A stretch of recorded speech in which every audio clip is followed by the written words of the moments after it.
Okay, so here's the deal. I don't have time to put together a PowerPoint or anything, so what's going to happen is that you're going to have to follow me, because I have to go to work, and then I have to go fix my light, then I have to go freak out the pneumatics, and then I have to go to the studio and work on a movie.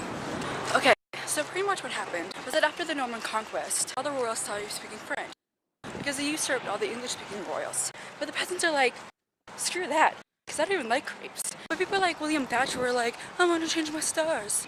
And so they learned French in order to be more sophisticated.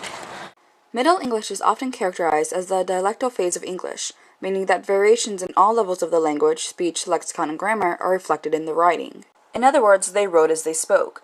Therefore, the writing systems of the period were phonographic. In such a system, the relationship between sound and written symbol is one where phoneme maps onto grapheme. Therefore, ka-a-ta spells cat.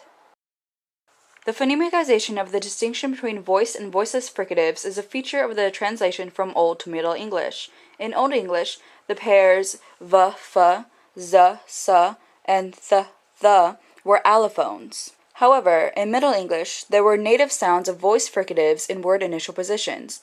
Therefore, fox was fox and zinna was sin.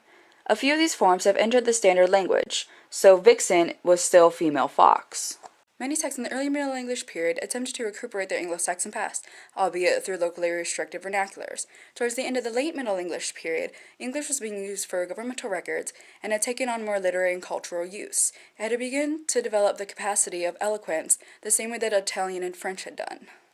So now I'm in Thagard helping train the pneumatics for their midterm. I can't really show you any of the C's because it's all confidential because I've taken tests, and I'm really bored right now. Just running around getting information from all the volunteers. That's fun. Thanks.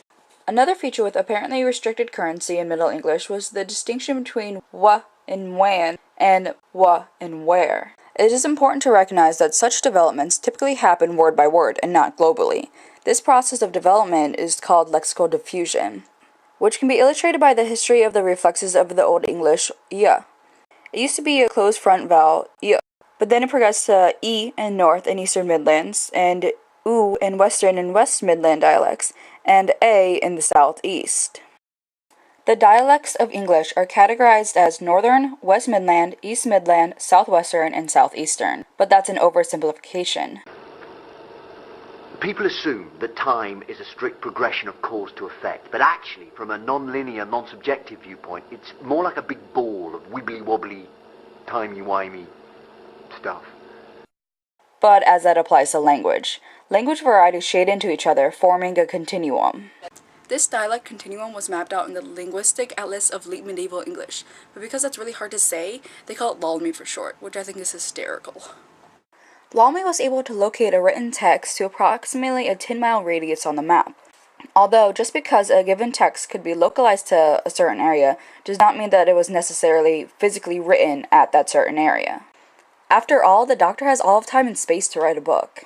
There was also a dialectal variation in Middle English, which can be illustrated in Chaucer's The Reeve's Tale. In the tale, the northern students have different accents to demonstrate their assumed ignorance as opposed to the dialect of the southerners, who are assumed to be far superior than them. Lalmy also studied the process of standardization of the written mode in the 14th and 15th centuries. And just to interject, it may seem like this is a bunch of trash in here, but yeah, no, we're doing a movie about trash. The process of written standardization seems to have been essentially driven by communicative needs, because of locally restricted communication, and because the peasants didn't like crepes.